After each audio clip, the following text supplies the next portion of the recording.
Gail from Gail's Bookish Things. I wanted to show you today a traveler's notebook that I made.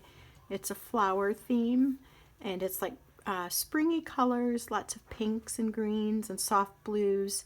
I kind of thought of what we think of in the springtime, so I tried to make it light and fresh. Not a lot of vintagey looking stuff in here. As far as tea-dyed stuff goes, or the more somber colors, it's a little more cheery. So I tied it together with some ribbon I got from Mattis Lace and Trimming Company.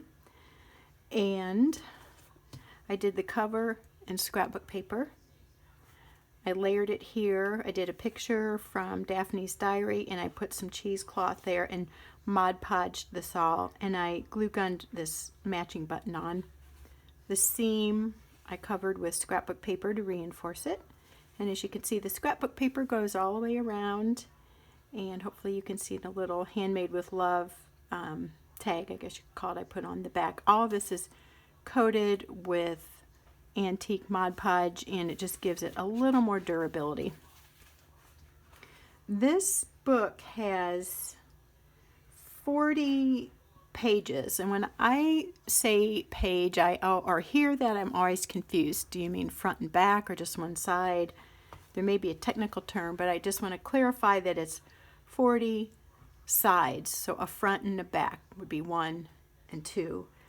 There's a few extra things in there. There's a couple bags that have the 2 openings on either end. There's some doilies, and there's a center envelope, as you can see here. So it's a little over 40. But I just want to give that estimate so you know what you're getting if you are the one who would like to purchase this. Oh, I also did a Tim Holtz word there. It says Delight. And that was, again, in keeping with the cheery, summery, springy theme. A lot of YouTubers, I've noticed, have been making traveler's notebook size junk journals, and I'm really liking that. I love making junk journals, but it's a big process to make a big book, a full-size book. This, to me, seems like a good thing for summer. It's lightweight. You could carry it in your purse or a tote bag of some sort. You can bring it on your trip. Maybe you're going on a weekend outing or the botanical garden or the zoo or something. This is a good place of memory keeping that's not real cumbersome, not real big, and it can go with you. There's a lot of blank space for journaling. And then any of these kinds of spots that have pictures already, you can feel free to write on those as well, or you can adhere memorabilia or photos, or just enjoy it for what it is, just a pretty picture. This is a sheet from a book I got at Goodwill. It was all on gardening and flowers, and it was just perfect for these junk journals because there's so many pretty pictures in there. I also have a cupcake paper, and the colors of the flowers on that I thought went very well with the front covers. Here's an old music sheet, which I selected because it's called Water Lilies. This is in keeping with the flower theme. This was a book that some of my kids went through when they were piano students. That's coming loose. Have to watch that. A lot of washi tape on here. This is a shimmer page with shimmer paint. I did some stamping. I sewed on some corner tuck spots and put in some little pieces of paper that has some flower stamping on them.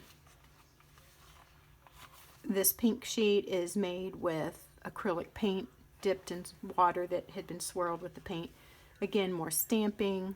A couple spots where I sewed on some fabric that's floral themed. I really liked this set of paper. I showed it on a YouTube video a few days ago, and I really liked working with it. Here's a larger doily. You can write on there, you can put stuff to it, or it can just be a decorative touch. Again, any of the flowers are great places to write on if it's a lighter surface or attaching any kind of memorabilia. I have a little bit of tea or coffee dyed paper, but it's not a lot in the album. Here's a vertical tuck spot or belly band with more fabric. A cute springy green bag. where I put in a little note paper. And then I liked this envelope idea. I've seen a couple other friends do that, and I like that touch. In a couple albums I made previously, I've put these separate little booklets in there. This is made of coffee dyed. In my black and white album that is still available for purchase, there's a little booklet like this that has an airplane on it. So anything can go in there, but these things usually in the tuck spots are just for ideas, so you can get an idea of how you might want to use the space. So you cut open the bottom of the bag, and again, you can add memorabilia, notes, thoughts, prayers, Bible verses, anything you want, anywhere in the albums. Lots of writing space, lots of flower washi.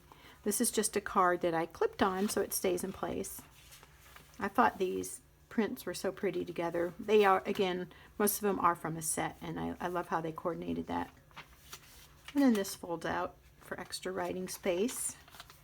Another corner tuck with a tuck there as well. And a little washi taped piece of paper for a little mini note card. Other side of the doily, another vertical band.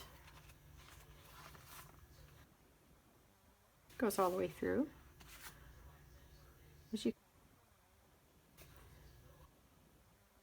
then I put in a few pink decals that were from the Target Dollar Spot last spring. This folds out and it's stamped in each corner. Illustrated Faith stamp, real pretty, casual looking floral display there. And then here is a ribbon that's made out of paper. It's just folded, stitched together. I inked up the edges, and then I made a corner spot here, which is sewn in. Some of the spots are glued and some are sewn. Inked up the edges on that. There's more additional space for whatever kind of journaling you want to do. And if you can see, a little more shimmer paper here. It's made with a wedding gold acrylic paint. I bought that a couple years ago at the Target Dollar Spot. And it's just a really pretty paint. It just adds a little touch. Kind of looks marbled here, the way this sheet turned out. More washi. Another tuck spot and a inked up note card that goes with the themes, where it's with the same paper pack. And then this opens up so you can write here. You can attach photos, tickets, pamphlets from a trip there. And then these little papers, really you could just leave them. You could write on them, but they add a fun little junk journal-y, scrapbooky touch, I think, when you have stuff like that in there. Another inked card in pinks and greens. This one here was glued on. I didn't know how it would work to sew through the magazine or the book page, so I glued that one on. This folds out for more writing. That is also the back cover. So I would like to put this on my Etsy shop. However, I don't have an Etsy shop yet. I'm planning on opening one, but I haven't gotten to it yet. So if you are interested in this album, I'm asking $20 for it, and that's including shipping. You can message me and we can talk about that. Or you can find me on Instagram at Bookish Things by Gail. Or is it the other way around? Yeah, that's it, on Instagram. And private message me there and we can talk about that. But anyway, I think this would just be a really fun summertime memory keeping book. Thanks for joining me today, and we will see you next time.